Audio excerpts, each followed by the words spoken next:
Hello there, boys, and statistically, according to our analytics, even more boys. My name is Adam Cleary, and welcome to What Culture's most bankable source of pre-pay-per-view hits, Last Minute Rumours. SummerSlam is right around the corner. It is mere days or hours, depending on when this has gone out, away, and it is WWE's second most exciting pay-per-view of the calendar year. They call it the biggest party of the summer. We call it the other chance they have to really let us down. But I mean, we shouldn't call it that, should we? Because SummerSlam is often really good. There's shocks, surprises, title changes, cameos, returns. There was that time Brock Lesnar F5'd a Shark. It's normally really good. And as such, you know the drill by now. The internet's cup positively runneth over with speculation, rumour, gossip, tattletale, and of course bollocks, which I have waded knee deep into, so you do not have to. We've pulled apart the great and the good of the internet speculation to bring you this roundup of them all, and then a rating of the roundup. It's very useful, this, very informative.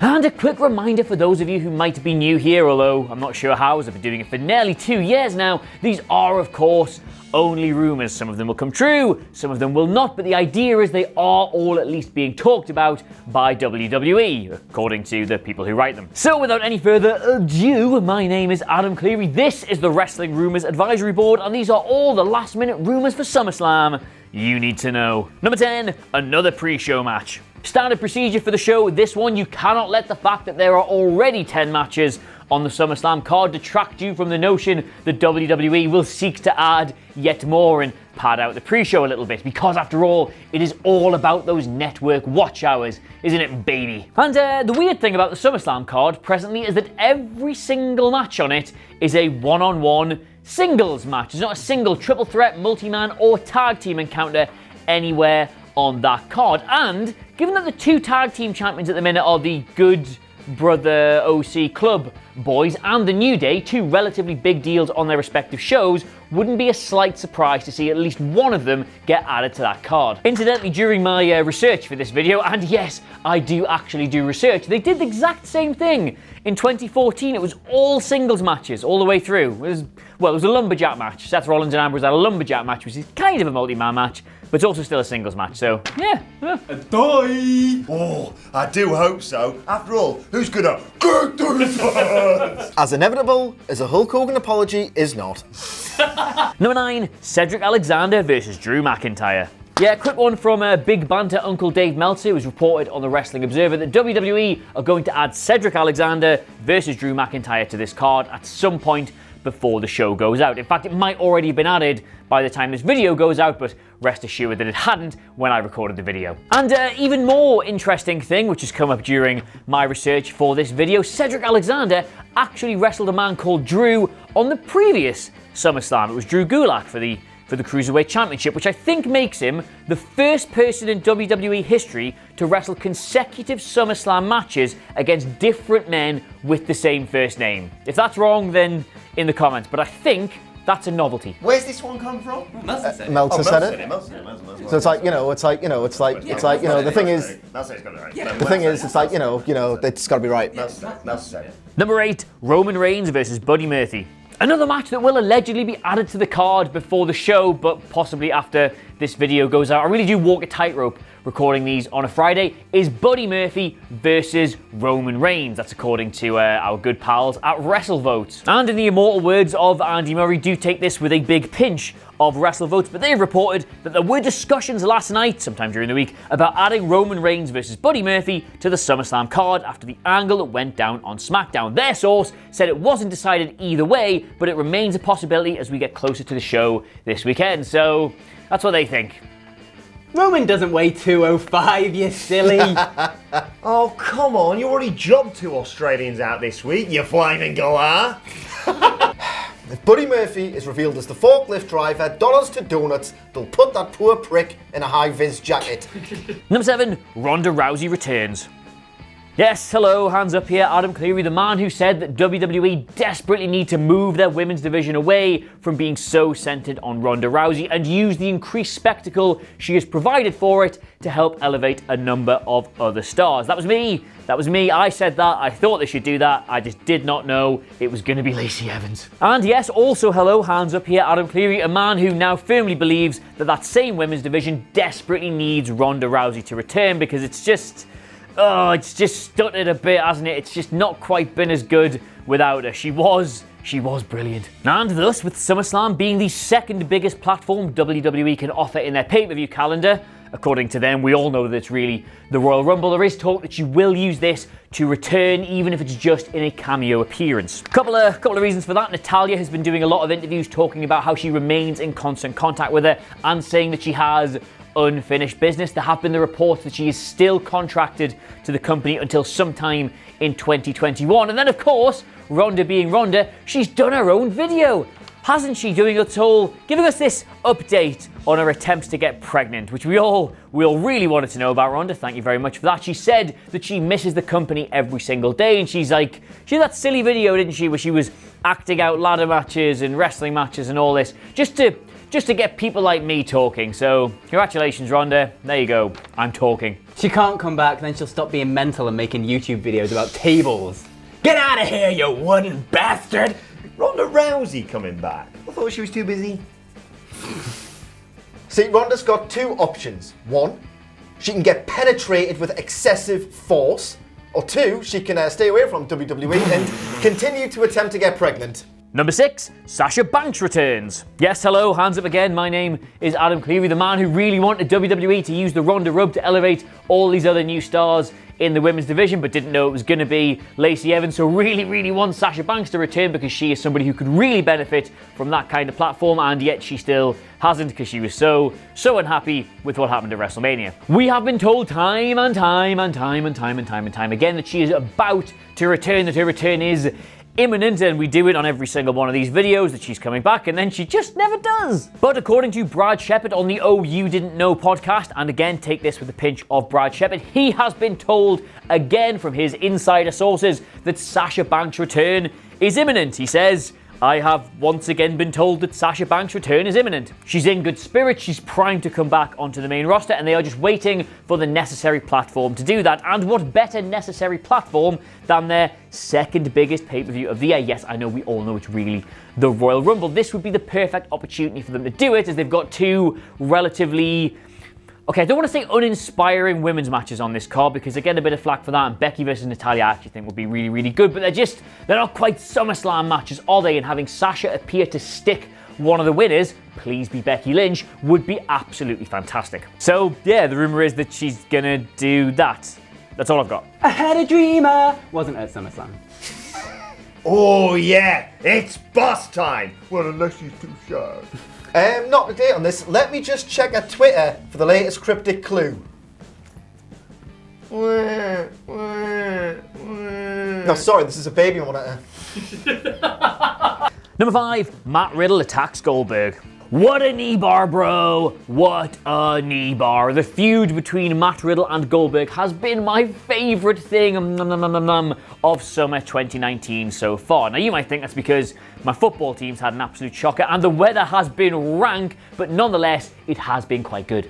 Thus, the talk from pretty much everywhere is that WWE will actually want to transition this into a real match between Goldberg and Riddle. And once Simon Miller's dad has steamrolled his way through Dolph Ziggler, Riddle is next up. Now the thing is, there wasn't much talk about this being done at SummerSlam or the preparation for this being done at SummerSlam, as we know that Riddle is still in NXT, but per the guys at WWE.com, 4 of NXT's top superstars have been confirmed to join the latest edition of WWE Watch Along, which, if you've not seen it, is basically them directly stealing the idea of YouTubers doing live streams. Can't think where they might have seen that before. Anyway, Kathy Kelly and Pat McAfee once again host the Superstar Studded Hangout to be joined by a revolving door of superstars and celebrities during the pay-per-view. Confirmed to be joining the party so far are NXT champion Adam Cole, if indeed he's still the NXT champion, NXT Women's Champion Shayna Baszler, if indeed she is still the NXT Women's Champion, Johnny Gargano, and Matt Riddle. So just to confirm there, Matt Riddle would already be sort of in the area because he's going to be doing TakeOver the night before, but he's definitely going to be in the building during the Goldberg match and might even be commentating on it because they film this like in the arena at the time, so you get this revolving door of people who are in the matches and out the matches and off the backstage and all this. So he's going to be there. He's going to be in the building for the Goldberg match.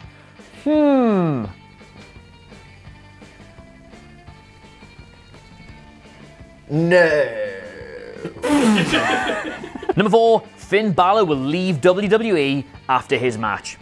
Just a quick one on this because I know it's been widely reported that Finn Balor is definitely going to be taking some time away from the main roster after his match with The Fiend Bray Wyatt, or Bray the Fiend Wyatt, or whatever he's going to bill himself as. But the rumour here is not that he's leaving for a bit, because we know it is. That's already been reported. That would be a stupid rumour to include. But the rumour is that he's going to be going away for time. Yeah, rather than just asking the company for a little bit of time off, apparently his malaise is not merely physical. It's not just his weary bones, it's his weary mind. He's apparently psychologically, mentally, spiritually, emotionally completely drained and may need some serious time off to get himself back in the right frame of mind. So yeah, the rumours are that he won't be back in a couple of weeks, won't even be back in a couple of months. Do not expect to see him for Survivor Series. I know we all hoped that he was going to partner up with Styles and the club to get some kind of Bullet Club thing going, but he might not be back until the Rumble, might not be back until WrestleMania, might not even be back until this time next year, which would, on the one hand, be a big shame because Finn Balor's really good and I like watching Finn Balor, but on the other hand,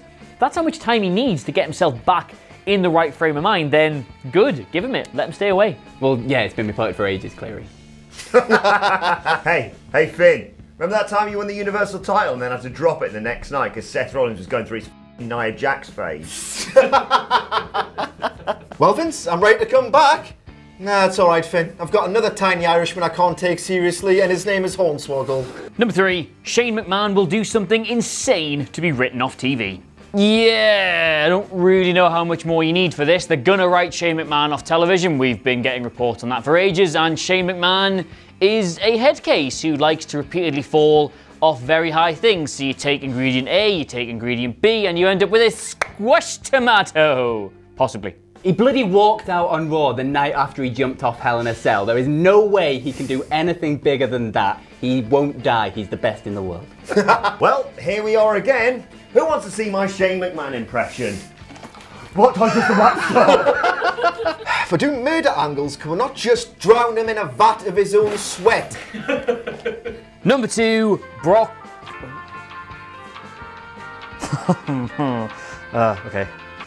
Hello? Oh, Adam Cleary, how you doing? How's your family? Hey, good, Louie. It's your friend Louis Scoops here, aka Louis Scoprano, back from a hard day eating soup in Guadalupe. And boy, do I got a scoop for you. Let's hear it then, Louie. Always a pleasure. Listen. I've been talking to one of my sources and got the exclusive here. The Rock, Big Dwayne Johnson. He's coming back, baby. He's coming home. Tell the world. He's coming home. The Rock's coming back. The Rock! Big Dwayne! Think about it. All this guy's been doing lately is talking about going home. He's been talking about going back to his roots, going back to the place that made The Rock. Know what I'm saying? He's been training with Roman Reigns. He's been holding down helicopters. He's got this new British sparring partner. Baby, it's happening. Guaranteed. Wow. Thanks, Louie. That's a big one. I'll keep my eyes out. Don't mention it. And remember, only Louis got the scoops. Take it easy. I'll take it Oh, yep, he's gone. Okay.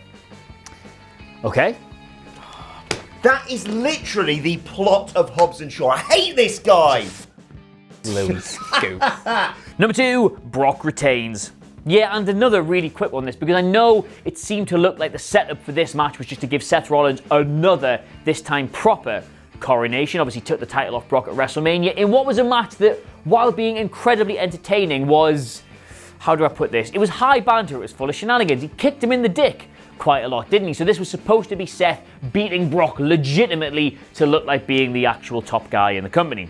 But not gonna happen apparently, because they've actually signed Brock to a longer term contract than I think most of us had appreciated, and they just haven't bought Seth as a Universal Champion. Apparently the backstage stuff is that it's been a bit underwhelming. Now you might argue that's because they gave him Baron Corbin again and again, who, while being high banter, is hardly a high caliber opponent for him, but it's just, Vince just really likes Brock Lesnar. He likes Brock Lesnar and his neck like an upturned mixing bowl, and he wants to see the title on his... It feels insulting to shoulders to call Brock Lesnar's shoulder a shoulder. It's more like a shelf, isn't it? Like, that's my shoulder. Like, compare that to what Brock's got. Pathetic. And yeah, bottom line, for all we all thought Seth would walk out again as the Universal Champion. Nope, they're going to keep it on Brock and keep it on Brock for a long time. I am sorry. Can't have a Godzilla-looking bastard as the champ. Oh, but Seth looked so strong on Monday. No, it's all he's got left. Honestly, it's not inaccurate.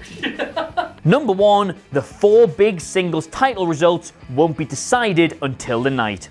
Okay, so straight up, this is not a rumour I've read anywhere else, but this is a bit of detective work that I have personally done using, and forgive me for this, the betting odds. Now, I've always promised I would never ever use betting odds as a reason to give you a rumour in these videos because they're completely boring and a waste of time and a total spoiler at the end of the day, so I'm not actually going to tell you which way any of these are going, but simply the way the odds themselves are lining up implies that the decisions for the Universal title, the WWE title, the Raw Women's Championship and the SmackDown Women's Championship as yet are not decided. Bit of quick maths for you here. Usually because wrestling is predetermined, the odds are overwhelmingly in the favour of the person who is going to retain, barring a shock last-minute decision on the night. They're normally 90% weighted in favour of who is going to win, but none of those 4 are. They're only about 60 to 70% weighted in favour of who they want to win, which means that the decision has not yet been fully made, and we've heard loads of stories the past couple of weeks of things being changed last minute on the night, of scripts being ripped up and last minute things being thrown in to change the course of the show. So if all 4 of those title matches aren't locked in, that means, well, it means that they're not locked in. It means they might change their mind headed into the shows themselves, which, I mean, given those matches, there's a lot of huge swings could go there. Now, I'm not going to tell you which way they could swing because betting odds are incredibly boring, but I will say don't be surprised to hear in the coming weeks that any shock title changes were done on the night themselves, not merely a long-term booking strategy, which I think there's a more interesting story there than the one I'm presenting, and I think we should maybe do a video on that in the coming weeks, so watch out for that. Vince is a genius. Oh, great, Natalia's champion, said no one ever. I can't be in the weeds much longer, Vince said to shareholders, which is ironic because he's an actual vole. So yes, there you have it. Those are all the last-minute SummerSlam rumours that I read somewhere on the internet, or in this case, deduced myself, and then put down in an article which made it to the website, and I printed off, converted, made a few notes on, presented to you on a camera because that's how the process works. You're welcome. Let us know what you made of them all in the comments below, as well as if you've heard any yourself. And don't forget to like, share, and subscribe. But in the meantime, thank you so much for watching. I've been Adam Cleary, and I'll see you soon. Don't know where, don't know when, just soon. That's my promise and a threat. Bye.